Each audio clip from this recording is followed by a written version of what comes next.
네, 안녕하세요. 이번 주제는 우리가 사업을 하는 과정에서 반드시 겪게 되는 피보팅, 즉 비즈니스 모델의 일부를 변경하게 되는 이 피보팅에 대한 주제를 가지고 강의를 할 수 있도록 하겠습니다. 실제 우리가 비즈니스를 계획할 때는 우리가 시간이 지남에 따라서 지속적으로 성장 가능한 모델을 이상적으로 설계를 하게 됩니다. 그리고 그 계획에 따라서 다양한 실행들을 하게 되는데, 실제 우리가 만들어내게 되는 지표들은 우리가 계획했던 지표와는 상당히 다른 방향으로 나오게 됩니다. 그래서 원래는 제2곡선을 그리면서 빠르게 성장하는 게 우리의 최초 목표이지만, 사실 실제로 사업을 하게 되면 고객군이 바뀐다거나 또는 고객이 원하는 가치 제한이 바뀐다거나 또는 채널이 바뀐다거나 또는 고객 관계관리가 바뀐다거나 또는 수익 모델이 바뀌어야 되는 이러한 상황들이 발생을 하게 됩니다. 즉 계획과 다른 상황이 어떤 식으로 발생하는지는 앞으로 여러분들이 창업을 하게 되면 겪게 되겠지만, 실질적으로 그 결과는 여러분들이 만들어내게 되는 사업적 성과 지표들을 보게 되면 발견할 수 있게 됩니다. 그래서 매주, 매월 또는 매일 여러분들이 사업을 하면서 발생하는 지표들을 꾸준하게 관리하는 과정에서 우리가 계획했던 목표 대비 성과들이 미흡하게 나타나게 되면 이때 어떤 부분들이 잘못되어 있는지, 그리고 또는 그 잘못된 부분에 있어서 어떠한 변경을 가해야 되는지 깊이 있는 고민을 해야 됩니다. 그래서 이 비즈니스 환경에서의 피벗은 현재 여러분들이 수립한 비즈니스 모델의 일부를 중심축으로 회전하거나 또는 전환하거나 또는 혁신을 한번 모색하는 부분이라고 보실 수 있겠습니다. 이처럼 이렇게 피보팅이라는 게 스타트업에게서는 당연하게 일어날 수밖에 없는 이유는, 스타트업은 가설을 검증하는 과정이 매우 초기 단계에 발생하기 때문에 이 초기 단계의 가설은 틀릴 경우들이 굉장히 많기 때문입니다. 그래서 이처럼 피벗은 당연한 과정인 거고, 이 당연한 과정을 우리 창업팀들은 반드시 숙지를 하고, 다만 이 피봇이라는 것을 우리는 어떻게 잘 해야 되는지에 대한 고민을 깊이 있게 해보아야 됩니다. 실례로 대한항공과 같은 케이스를 보더라도 대기업들도 많은 피봇을 하게 되는데요. 특히 코로나 사태로 인해서 대한항공은 해외 여행자 수의 관광객들이 급감하자 항공기 좌석을 화물기로 바꿔가지고 운행을 하면서 피보팅을 어느 정도 성공을 시켰습니다. 그래서 코로나라는 위기의 순간을 빠르게 극복할 수 있는 이러한 그 피보팅 전략들이 잘 적용이 되었고, 그리고 여행 서비스를 제공하고 있는 마이리얼 트립, 저희가 앞에서 비즈니스 모델에서 강의했던 이 마이리얼 트립과 같은 경우도 코로나 상황이 발생을 하면서 한국에서 해외로 여행하는 여행객들의 숫자가 굉장히 급감을 하였고, 이 급감한 상황을 빠르게 피보팅을 하면서 위기를 기회로 활용하고 있습니다. 즉 해외여행 가는 여행객보다는 국내 여행에 집중을 하고, 그리고 또 해외여행을 가지 못했던 아쉬움을 온라인 랜선 투어라는 서비스를 제공해 줌으로써 해외여행객들이 갖고자 했던 요구사항들을 간접적으로 충족시켜주는 이러한 서비스로 피보팅하면서 위기를 빠르게 극복하는 과정들을 경험을 했고요.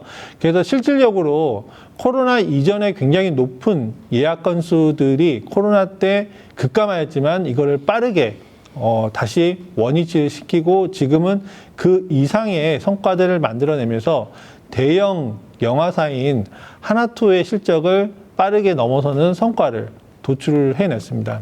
그래서 이 린 스타트업, 빠르게 만들고 검증하는 이러한 그 방법론을 만든 에릭 리스는 스타트업의 활주로는 남은 방향 전환 횟수다라고 이야기를 할 정도로 피보팅의 중요성을 굉장히 많이 강조를 했습니다. 즉 스타트업들에 대해 남은 생존 기간을 자금과 시간을 기준으로 재던 지표에서 피봇을 통한 성장 가능성으로 변경을 하는 게 굉장히 중요하다라는 부분들을 언급을 했고, 또 스타트업은 더 적은 비용이나 더 짧은 시간에 같은 양의 유효한 학습을 거둘 수 있는 방법을 찾아내는 게 이 피봇의 필수 요건이라고 볼 수 있겠습니다. 즉 우리가 기존 기업들의 성장 속도와 시간에 맞추기보다는 더 빠른 성장을 하기 위해서 지금의 사업 모델에 있어서 우리가 고민해야 될 부분들은 무엇인지, 그리고 지금 현재 우리가 만들어내고 있는 지표에 있어서 의미 있는 피보팅의 방향이 무엇인지를 항상 예민하게 생각을 하면서 가야 됩니다. 하지만 이 피봇이라는 것은, 즉 방향 전환이라는 것은 굉장히 많은 스타트업의 용기가 필요합니다. 즉 기존에 우리가 계획했던 거에 맞춰 가지고 모든 조직과 그리고 리소스 파트너들이 설계되어 있고, 또 그리고 여기에 맞춰 가지고 우리가 만들었던 가치 제안을 고객들에게 전달하기 위한 다양한 채널 전략과 그리고 고객 관계 관리 전략들이 설립이 되어 있는데, 이거를 바꿔야 되는 과정에서는 굉장히 큰 용기와 비용이 필요할 수 있습니다. 하지만 이 피봇에 있어서 우리가 조금 더 고민을 해야 될 부분은, 이제 기존에 우리가 만들어내고 있는 지표 때문에 우리가 혹시라도 잘못된 결론을 내리게 되고, 그리고 그 과정에 있어서 계속 우리가 기존에 만들었던 그 계획에 안주하게 되면 우리는 좋은 성장의 기회를 놓치게 되기 때문에 이 피봇이라는 부분에 있어서 좀 더 용기를 가지고 도전할 필요가 분명히 있고요. 그리고 앞으로의 계획들을 이제는 실패를 인정을 하고도 우리가 변경을 해야 되기 때문에 실제로 스타트업 조직 내에서의 의욕을 많이 떨어뜨리게 할 수도 있습니다. 그래서 많은 그 스타트업 팀의 리더들은 피버팅에 있어서 조직원들의 사기, 그리고 또 우리가 갖고 있는 리소스에 큰 변화를 줘야 되기 때문에 새로운 그 가설 테스트를 망설이게 되는 문제점들을 갖고 있지만, 이처럼 기존 그 우리가 비즈니스 모델에 있어서 피보팅을 주저하게 되면 경쟁사에 빠르게 뒤처지게 되거나, 또는 최근에 변화에 있어서 우리가 뒤처지게 되기 때문에 이 부분을 과감하게 용기를 내고 피보팅을 실행할 필요는 있습니다. 그래서 이 린 스타트업 프로세스에서는 가설을 설정하고 검증하고 수행하는 것 자체가 어떻게 보면 우리가 피봇이라고 정의할 수 있기 때문에, 린 스타트업의 저자인 에릭 리스는 비즈니스의 방향 전환을 목표로 하고, 그리고 제품과 전략, 성장 엔진에 대해서 우리가 새롭게 가설을 세우고 테스트하는 이러한 구조적인 변화를 우리는 피보팅이라고 정의하고, 이 부분에 있어서 항상 꾸준하게 해야 될 필요성이 있다라고 강조를 하고 있습니다.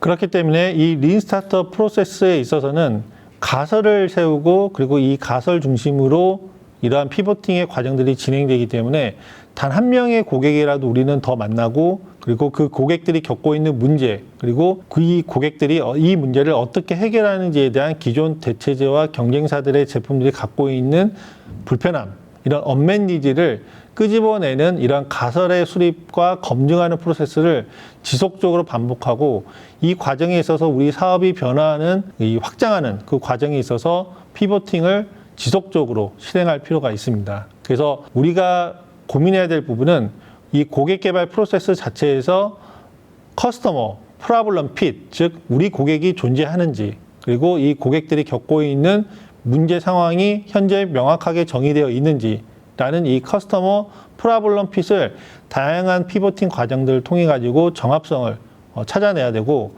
그리고 프로블럼, 즉 고객의 문제점을 우리는 어떻게 해결할 것인지에 대한 솔루션, 프로블럼 솔루션 핏도 설계를 해서 고객들이 필요로 하는 솔루션을 찾아내야 되는 게 이 피봇 과정에서 굉장히 중요합니다. 다음 단계로는 우리가 만들어내야 되는 프로덕트가 과연 시장에서 필요로 하는지, 즉 명확한 수익 모델, 그리고 또 고객들에게 전달하는 그 과정에서 필요로 하는 채널, 그리고 고객 관계 관리까지 이러한 여러 가지 부분들을 피보팅 과정들을 통해 가지고 정렬을 시킬 필요가 있겠습니다. 몇 가지 한번 예시를 한번 살펴볼 수 있도록 하겠습니다. 첫 번째로는 이제 구글의 이제 실패 사례 중에 하나인데요. 구글 플러스가 나왔을 때 최초의 이 의도는 처음 페이스북이 런칭하고 나서 페이스북이 빠르게 소셜 네트워크 서비스에서 사용자들을 확장하는 것들을 지켜보면서 구글도 마찬가지로 구글 플러스라는 서비스를 만들어서 페이스북과 대항하고자 했지만, 사실 차별화 실패로 2019년 4월 달에 서비스를 종료하게 되었습니다. 하지만 이 과정에서 고객들이 필요로 하는 기능을 끄집어내면서 피보팅을 하였고, 이게 구글 포토라는 새로운 성공 사례를 만들어낼 수가 있었는데요. 이처럼 이렇게 성공 사례가 나올 수 있었던 그 과정을 살펴보면, 최초에 구글 플러스가 내세웠던 핵심 기능은 막강한 친구 리스트를 관리하고 공유하는 기능이었습니다. 그리고 친구 리스트를 관리하고 공유하는 과정에 있어서 이러한 사진 기능을 어떻게 더 차별화해서 제공할 것이냐 있어서 사진을 찍어서 놓으면 자동으로 백그라운드 폴더에 저장되고 이거를 쉽고 빠르게 공유할 수 있도록 하는 기능에 집중을 두고 있었습니다. 하지만 이 구글 플러스 기능을 조금 더 페이스북과 차별화시키기 위해서 사진 기능을 조금 더 차별화를 시켜줬는데요. 첫 번째는 공유한 사진을 찾기 위해서 검색 기능을 좀 강화하는 부분, 그리고 누구와 공유할지를 알기 위해서 얼굴 인식 기능을 추가하고, 그리고 좋은 사진을 공유할 수 있게끔 하기 위해서 사진의 보정 기능을 추가를 했지만, 막상 이러한 구글 플러스의 그 차별화 기능들은 페이스북에 익숙해져 있던 사용자들을 돌이키기에는 명확한 가치 제한을 줄 수가 없었습니다. 하지만 이러한 과정에 있어서 구글 플러스는 스마트폰 사용자들이 경험하고 있던 불편함들을 깊이 있게 확인할 수 있는 계기를 가질 수 있었습니다. 즉, 이때 당시에 스마트폰은 저장 용량이 그렇게 크지는 않았기 때문에 사진을 저장하고 관리하는 과정에서 고객들이 불편함을 굉장히 갖고 있다는 부분에서 인사이트를 얻었던 거죠. 즉, 공유하기보다는 사진을 관리하는데 사람들이 더 많은 페인 포인트를 갖고 있다는 것들 차별화를 끄집어내면서 이 부분에 있어서 페이스북과 차별화를 명확하게 시도하기 시작을 했습니다. 그래서 이 사진을 관리하는 과정에 있어서 스마트하게 관리를 할 수 있게끔 자동으로 구글 포토에서 찍은 사진들을 저장시키고 이게 구글 클라우드로 무제한으로 저장할 수 있게 하는 차별화. 그리고 두 번째는 인공지능 기술을 적용을 해서 사진 자체를 굉장히 스마트하게 검색할 수 있는, 즉 인물 단위로 또는 사물 단위로 사진을 검색할 수 있게끔 하는 이런 검색 기능을 적용을 하였고, 그 다음에 재미라는 기능을 넣어서 옛날 사진을 불쑥불쑥 보여주면서 파노라마처럼 이게 재밌게 사용자들에게 과거의 추억을 볼 수 있는 이런 재미 요소를 넣으면서 빠르게 사용자들에게 침투하기 시작을 했습니다. 그래서 이러한 과정을 통해서 구글 포토는 구글 플러스와 다른 독립적인 서비스로 런칭을 2015년도에 하게 되었고, 이때 얻었던 피보팅의 과정을 통해 가지고 5개월 만에 1억 명이 넘는 사용자를 모았고, 4년 뒤에는 무려 10억 명이 넘는 사용자를 확보하면서 구글 포토가 매우 빠르게 성장할 수 있는 계기를 만들었습니다. 이처럼 피보팅이라는 거는 많은 스타트업, 대기업들도 지금 이 순간에도 수행을 하고 있는 그 과정이라고 볼 수가 있고요. 이런 과정을 통해서 그들이 실패하고 있거나 또는 그들이 계획하고 있는 성장을 만들지 못했을 경우에는 어디에 문제가 있는지를 찾아내고 고객들을 바꾸거나 고객들의 제공하는 가치 제한을 바꾸거나 하는 과정을 통해 가지고 많은 피보팅을 통해 이러한 어려움들을 극복을 하고 있습니다. 자, 그렇다면 여러분들이 지금 이 순간 피보팅을 고민을 해야 된다라고 한다면 어떠한 피보팅을 우리가 한번 고민을 해볼 수 있는지 다양한 피보팅의 종류와 그 사례들을 한번 살펴볼 수 있도록 하겠습니다. 보시면 이렇게 에릭 리스는 린 스타트업에서 정의한 피보팅을 다양한 범주에서 한번 정의를 내렸습니다. 그래서 제품, 프로덕트, 그리고 두 번째 마켓, 그리고 세 번째 전략, 이 세 가지 범주를 통해 가지고 줌인, 줌아웃, 기술, 플랫폼, 고객 니즈, 고객군, 채널, 그리고 가치 전략 등등에 대한 다양한 분류를 가지고 피보팅의 정의를 한번 내렸고요. 그러면 첫 번째로 이 프로덕트 제품의 피보팅에 대해서 한번 살펴볼 수 있도록 하겠습니다. 그래서 프로덕트, 즉 제품의 피보팅은 스타트업의 핵심 제품이 바뀌는 경우를 제품 관련 피보팅으로 우리가 분류를 하고요. 여기에 있어서 줌인, 줌아웃, 기술, 플랫폼 피보팅이 이러한 프로덕트 피보팅에 소속된다라고 볼 수 있겠습니다. 즉, 우리가 만들고자 하는 제품의 기능과 서비스에 있어서 기능적인 부분들이 바뀐다라고 보시면 될 것 같습니다. 이 중에서도 우리는 이제 첫 번째로 줌인 피보팅에 대해서 한번 소개를 해드리고자 하는데요. 기존 비즈니스 모델 혹은 제품의 일부분을 전체 제품 또는 서비스의 핵심으로 수정하는 방법을 우리가 이제 줌인 피보팅이라고 정의할 수 있고요. 여기에서 인기 있는 핵심 제품이나 서비스에 집중해 줌으로써 해당 강점을 고객들에게 제공하고 여기에 대해서 고객들이 이용할 수 있게끔 하는 전체적인 과정으로 볼 수 있겠습니다. 그래서 특정 몇 개의 기능이 나머지 제품보다 훨씬 더 많은 관심을 고객에게 받을 수 있어서 리소스를 해당 기능에만 집중하면 제품을 훨씬 더 빨리 시장에 출시할 수 있는 이런 장점을 갖고 있고요. 스타트업은 가능한 이런 MVP를 통해서 빠르게 줌인 피보팅을 한번 시도를 해볼 필요는 있습니다.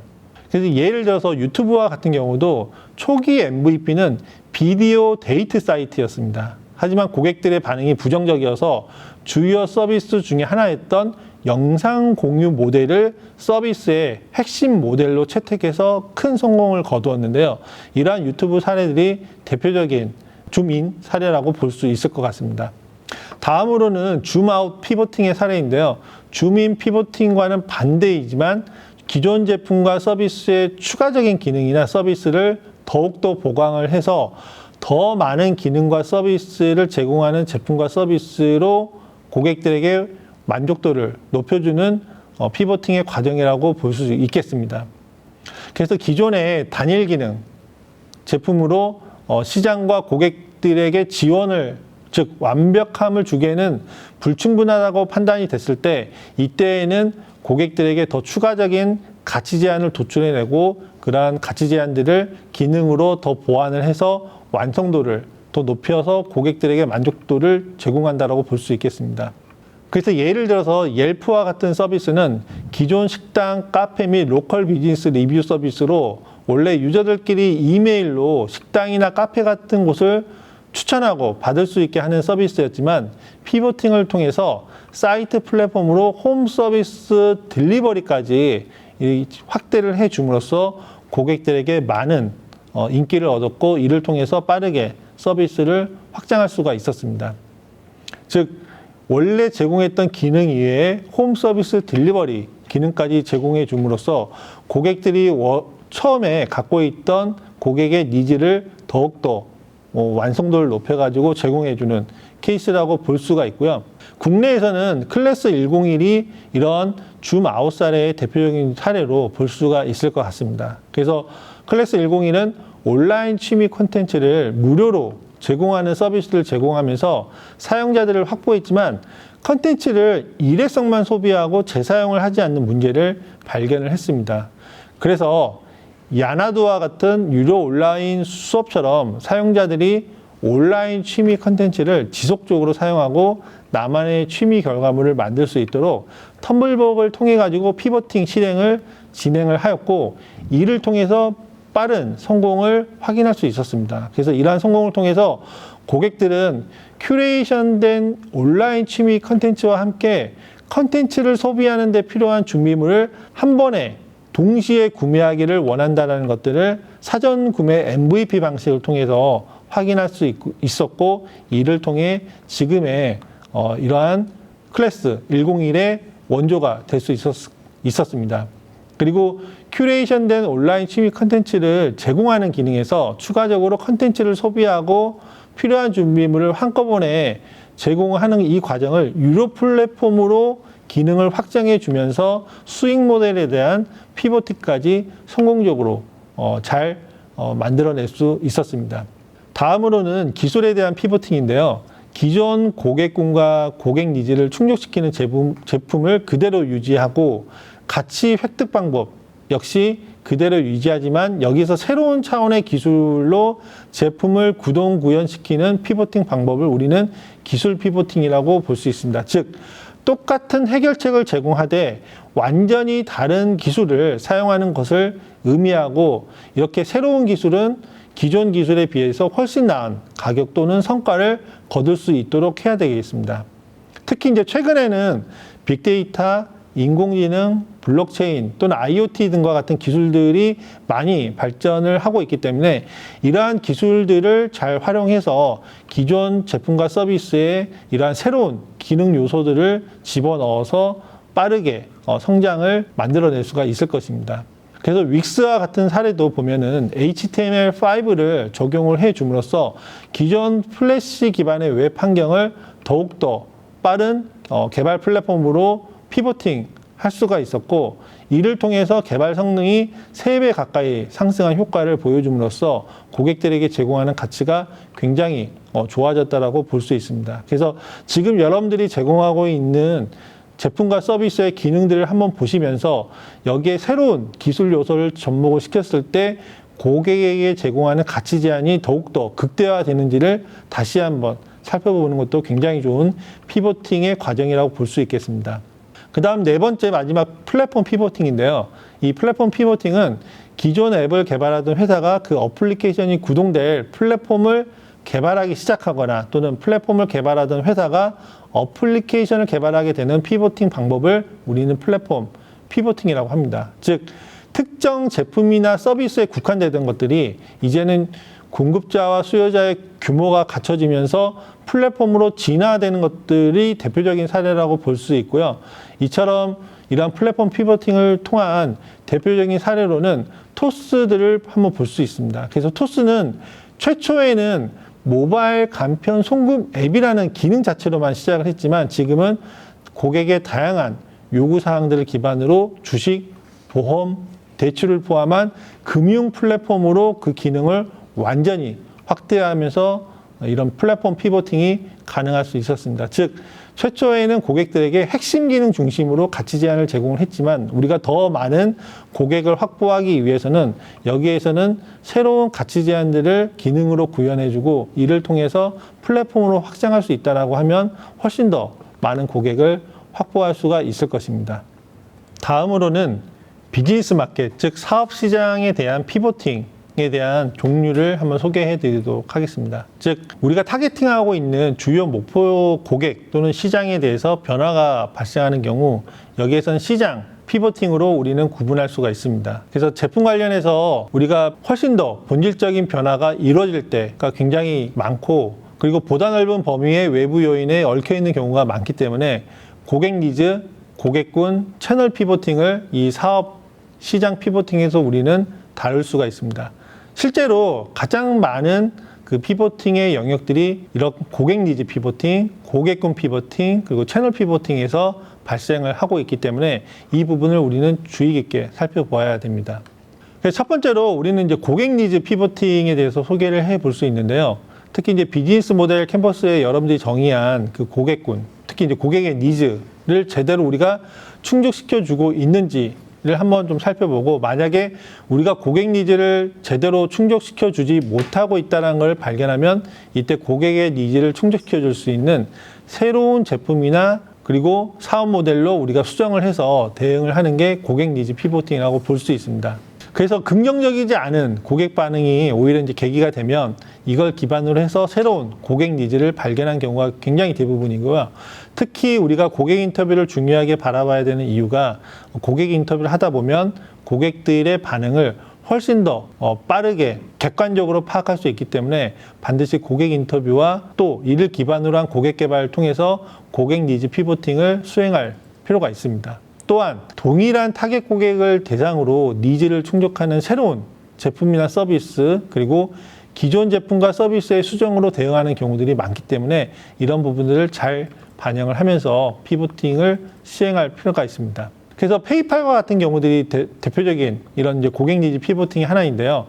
초기에는 PDA를 통해서 금전 거래를 이렇게 해주는 서비스를 개발하고 운영을 했지만 고객들이 돈을 주고받는 서비스를 PDA 밖에서도 원한다는 것들을 확인하고 온라인 상에서 금전거래 시스템으로 전환을 해가지고 굉장히 큰 성공을 거둘 수 있었습니다. 즉, 기존의 그 PDA를 기반으로 한 금전거래 서비스에서 고객의 확장이 생각보다 기대만큼 나오지 않아서 이 부분을 확인을 해보니 고객들이 온라인상에서 금전거래를 더욱더 원한다는 것들을 발견을 하고 여기에 있어서 고객 니즈를 온라인상에서 구현하는 부분들로 피보팅을 해서 굉장히 큰 성과를 만들어낼 수 있었던 것이죠.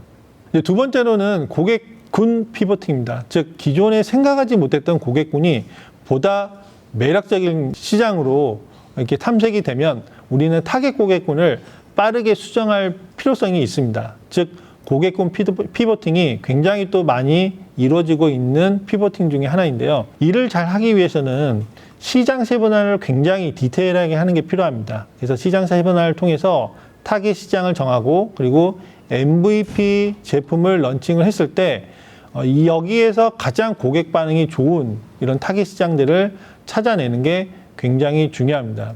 그래서 혹시라도 기존 타겟 시장의 반응이 없을 때 다른 타겟 시장의 가능성을 염두에 두고 이렇게 피보팅을 해보는 것도 굉장히 중요하기 때문에 이 부분을 한번 잘 살펴보시면 좋을 것 같습니다. 그래서 보통 고객군을 세그먼트를 나눌 때 가장 중요한 거는 우리가 1등할 수 있는 고객 세그먼트를 찾아내는 게 굉장히 중요합니다. 즉 고객 세그먼트를 너무 이렇게 좁게 하면 시장 규모가 작아지지 않냐라는 이러한 선입견을 가질 수가 있는데 오히려 고객군을 좁힐수록 우리가 그 시장에서 1등을 하게 되면 다른 고객군으로 확장할 수 있는 전략이 굉장히 용이해지기 시작을 합니다. 즉 시장 규모가 작아지는 게 아니라 우리가 타겟팅하는 시장의 규모가 1차적으로는 작아질 수는 있지만 결국에는 우리의 타겟 시장은 굉장히 커질 수밖에 없을 것입니다. 그래서 예를 들어서 배달의 민족도 지금은 전국을 대상으로 하고 있는 서비스이지만 초기에 타겟팅했던 고객군은 굉장히 좁혀서 홍대 또는 강남에 있는 직장인 또는 대학생, 자취생들을 대상으로 타겟 고객군을 잡고 했기 때문에 굉장히 좋은 성과들을 만들어냈고 거기에서 1등을 하면서 조금씩 지역을 확장해 가는 전략으로 이렇게 지금의 배달의 민족으로 발전할 수가 있었을 것입니다. 그래서 고객군 피보팅은 우리가 사업을 하는 과정에서 굉장히 중요하게 다뤄야 될 영역 중에 하나이기 때문에 여러분들도 지금 우리가 정의한 고객군이 과연 우리가 지금 설계한 성장 지표를 만들어내는데 의미 있는 고객군인지 다시 한번 살펴보는 게 첫 번째. 두 번째는 우리가 그 고객군을 대상으로 서비스를 제공했을 때 1등을 할 수 있는 영역인지 그 부분을 한번 자세하게 살펴보는 게 필요합니다. 그래서 반드시 고객 세그먼트를 디테일하게 설계를 해서 우리가 반드시 1등할 수 있는 고객 시장을 찾아내는 게 굉장히 중요합니다. 다음으로는 채널 피보팅입니다. 그래서 초기 계획했던 우리가 유통하고자 했던 채널 또는 판매하고자 했던 채널 방식에서 과감하게 탈피하고 새로운 방식을 모색해야 하는 상황이 전개될 때 사용하는 피보팅 방법입니다. 주로 커스터머 애쿼시션 코스트가 우리가 원하는 지표대로 나오지 않을 경우에 또는 특정 채널에서 우리가 계획했던 성장이 나오지 않을 경우에 이럴 때 채널 피보팅을 과감하게 도전해 보실 필요가 있습니다. 즉 고객에게 제품을 제공하는 다양한 방법 또는 채널 중에 우리 비즈니스 모델에 가장 효과적인 결과를 만들어낼 수 있는 채널을 우리는 지속적으로 탐색하는 게 중요합니다. 그래서 특히 사업의 발전 단계에 따라서 채널 피보팅이 굉장히 많이 발생을 하기 때문에 이 부분에 대한 고민을 굉장히 많이 하실 필요가 있습니다. 그래서 최근에는 페이스북과 인스타그램, 유튜브를 활용한 라이브 방송 등으로 기존 기업들의 제품이나 서비스가 새롭게 채널을 확대하고 있는데 이 부분이 결국에는 채널 피보팅의 대표적인 케이스라고 볼 수 있을 것 같습니다. 그래서 과거에는 자사 홈페이지, 자사 모바일 앱, 그리고 오프라인 채널 등을 통해 가지고 고객들에게 제품과 서비스를 제공하던 방식이 일반적이었다면 지금은 소셜 네트워크 서비스가 워낙에 이제 막강하게 성장을 하고 있기 때문에 이런 페이스북 그리고 인스타그램 또는 유튜브를 활용을 해서 새로운 채널을 통해서 계속 지속적으로 판매를 하는 이러한 온라인 라이브 커머스 시장이 빠르게 확대되고 있는 것도 이러한 채널 피보팅으로 인한 결과라고 볼 수 있겠습니다. 다음으로는 이제 사업 전략과 관련된 피보팅인데요. 우리가 최초에 계획했던 수익 모델 또는 성장 전략을 수정해야 되거나 또는 보완해야 하는 경우에 우리는 사업 전략 피보팅을 할 필요가 있습니다. 그래서 여기에 해당되는 피보팅의 종류로는 가치 획득 피보팅, 그리고 사업 구조 피보팅, 그리고 성장 엔진 피보팅 이렇게 세 가지로 우리가 정의를 내려볼 수가 있겠습니다. 그래서 가치 획득 피보팅은 기업의 수익 구조를 바꾸는 피보팅 방법입니다. 그래서 스타트업의 가치를 획득하는 방법이나 전략을 수정하는 경우에 해당하는데요. 예를 들어서 우리가 수익 모델 자체를 제품을 판매하는 일반적인 방법에서 고객들이 부담을 느낀다고 했을 때, 이럴 때는 가격의 허들을 더 낮추고 더 많은 고객들이 저렴한 가격에 이용할 수 있게끔 서브스크립션이나 또는 렌트와 같은 방법으로 우리의 수익 구조를 바꾸는, 즉 가치 획득 피보팅을 하는 경우들이 발생할 수 있습니다. 그래서 이 부분도 굉장히 많은 고민을 해보실 필요가 있고요. 이때는 주로 가치 제한 부분을 깊이 있게 고민해 보면서 수익 모델과 한번 같이 연결지어서 가치 획득 피보팅을 해볼 필요가 있습니다. 즉 우리의 가치 제한을 조금 더 많은 고객들에게 제공하고자 할 때, 또는 우리의 가치에 있어서 고객들이 비용적인 부분에서 어려움을 겪고 있다라고 하면 이 비용을 어떻게 우리가 새로운 가치로 제공해 줄 수 있는지, 이런 부분들에 있어서 가치 획득 피보팅을 해보실 필요가 있겠습니다.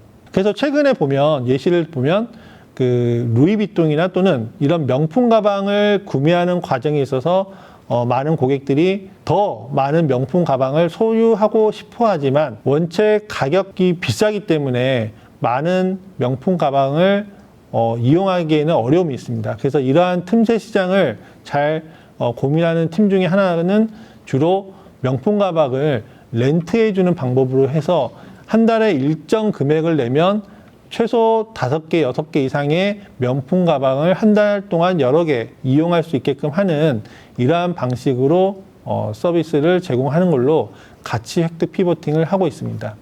다음으로는 사업 구조 피보팅을 우리가 확인해 볼 수 있겠습니다. 그래서 스타트업이 사업 구조 자체를 바꾸기 위해서 진행하는 피보팅의 방법으로 볼 수 있고요. 기존의 고이윤 그리고 소규모 지점에서 저이윤 대규모 시장으로 우리가 확대하고자 할 때, 또는 반대로 저이윤 대규모 시장에서 고이윤 소규모 시장, 즉 프리미엄 시장으로 이동하는 경우에 이러한 사업구조 피보팅이 가능할 수 있겠습니다. 또는 B2B에서 B2C, 또는 B2C에서 B2B, 또는 B2B에서 B2G 등으로 우리의 고객군을 바꾸면서 사업구조를 피보팅 해야 되는 경우들이 있는데, 이것도 마찬가지로 전반적으로 사업구조 피보팅으로 우리가 볼 수 있겠습니다. 특히 많이 일어나는 부분 중에 하나가 B2C로 진행하는 사업의 경우 자연스럽게 기업 고객군을 확보할 수가 있게 되는데, 이때 이 기업 고객군을 우리가 의미 있는 수익 모델을 취득할 수 있을 경우 마찬가지로 이런 사업 구조 자체를 B2B로 변환해야 되는 경우들이 발생할 수 있습니다. 또는 1등하고 있는 우리가 프리미엄 시장에서 우리가 고객 규모를 더 확대하기 위한 대규모 시장으로 우리가 리테일 시장으로 확대할 경우에는 이때도 마찬가지로 사업 구조를 과감하게 피보팅해야 하는 경우들이 있습니다. 즉 이때는 고객군이 바뀔 수도 있고, 그리고 가치 제한, 채널, 고객 관계 관리, 수익 모델, 또 그리고 여기에 따라 가지고 핵심 리소스, 핵심 활동, 핵심 파트너, 비용 구조가 대다수 바뀔 수 있기 때문에 전반적인 사업 구조가 과감하게 피보팅 되는 구조라고 할 수 있습니다. 그래서 프리미엄에서 대규모 시장, 또는 대규모에서 프리미엄 시장, 또는 B2B에서 B2C나 B2G로 우리가 과감하게 바꾸고자 할 때는 우리가 앞서 정의했던 비즈니스 모델에 대한 전체적인 구조에 있어서 어느 부분들이 과감하게 바뀌어야 되는지를 한 번쯤은 살펴볼 필요가 있겠습니다. 그래서 헬로월드 B2B 피보팅이 이제 대표적인 사례인데요.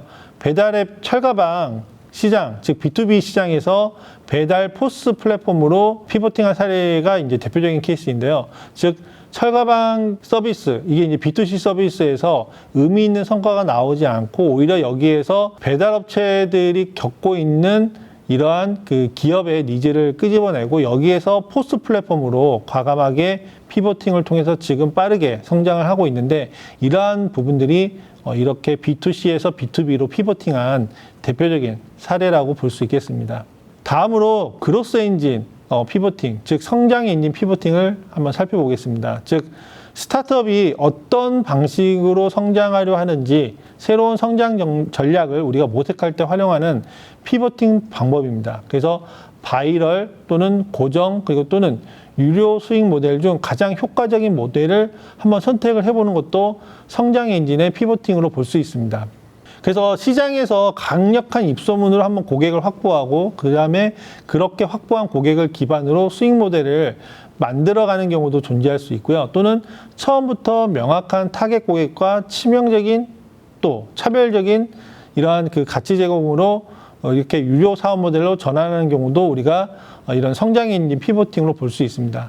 즉 예를 들면 당근마켓이 대표적인 케이스인데요. 당근마켓은 처음에는 이렇게 사용자를 모으는 데 집중하면서 성장을 굉장히 가속화 시켜오고 있습니다. 그래서 지금도 굉장히 많은 이렇게 중고 거래를 하고자 하는 사람들이 과거에 네이버에서 중고 사이트에서 했던 행동들을 이제는 당근마켓을 통해서 지금 하고 있는데요. 지금 이제 당근마켓은 많은 사용자들을 모으면서 그 다음에 광고비를 포함한 다른 이해관계자들부터 돈을 받는 방식으로 지금 성장 엔진 피보팅을 지금 진행을 하고 있습니다. 그래서 지역의 광고를 노출하고자 하는 로컬 업체들이 당근마켓을 통해서 광고를 진행을 하고 있고 또 사용자들이 당근마켓과 중고거래하는 과정에서는 최근에 당근페이라는 이러한 그 핀테크 솔루션을 넣어서 이렇게 수익 모델들을 조금씩 만들어가고 있다라고 볼 수 있겠습니다. 자, 마지막으로 이렇게 피보팅을 잘 하기 위해서 한 번 더 우리가 좀 되새김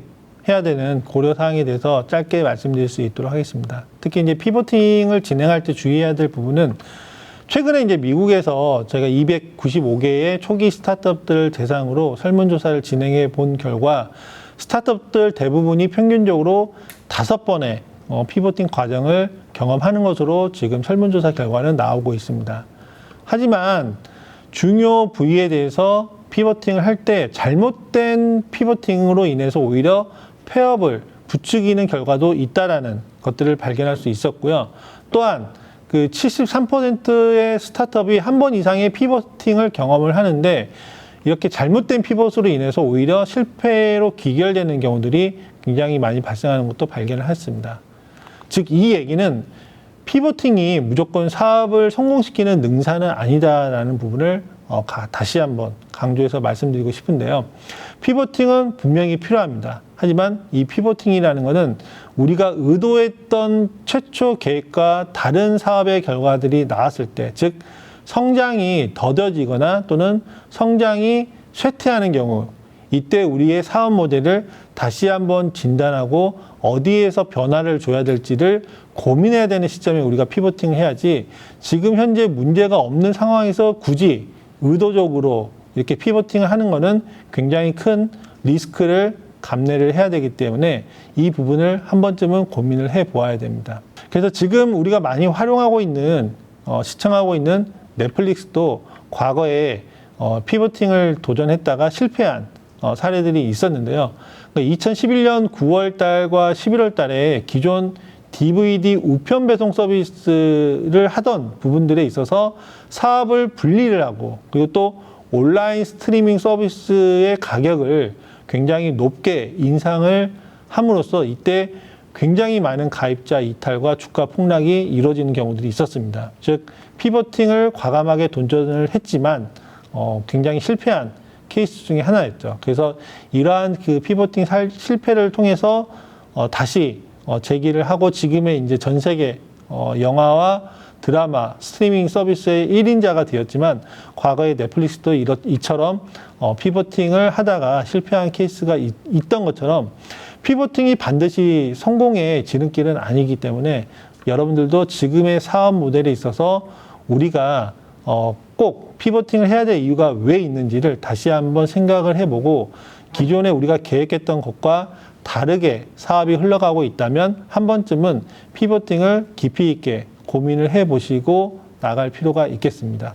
네, 마지막으로 실습에 대한 부분을 한번 소개를 해드리도록 하겠습니다. 그래서 여러분들에게 다음과 같이 밸리데이션 캔버스라는 피보팅에 대한 시나리오를 작성하고 그 시나리오에 따라 가지고 우리가 고객 개발을 해보면서 그 과정에 대한 결과들이 어떻게 나오는지를 한번 정리하는 캔버스입니다.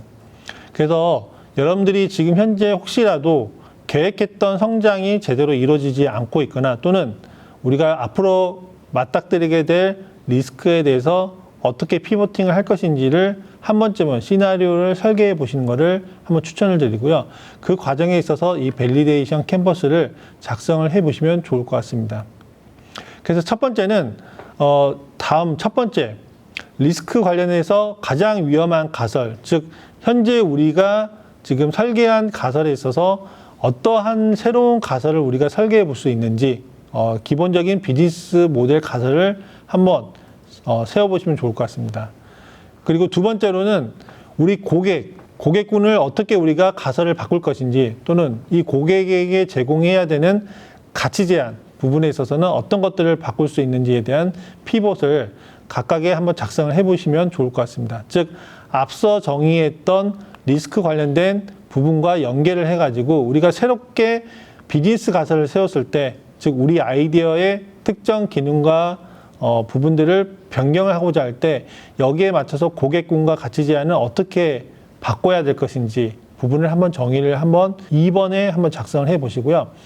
그 다음에 3번에서는 밸리데이션, 즉 테스트를 어떻게 할 것인지, 앞서 1번과 2번에 작성하신 이런 피벗에 대한 가설 시나리오를 어떤 식으로 우리가 실험을 할 것이고, 그리고 이게 테스트가 성공했다는 것을 어떤 기준으로 우리는 성공을 했다라고 판단을 내릴 것인지에 대한 부분을 이 밸리데이션 부분에 한번 작성을 해 보시면 좋을 것 같습니다.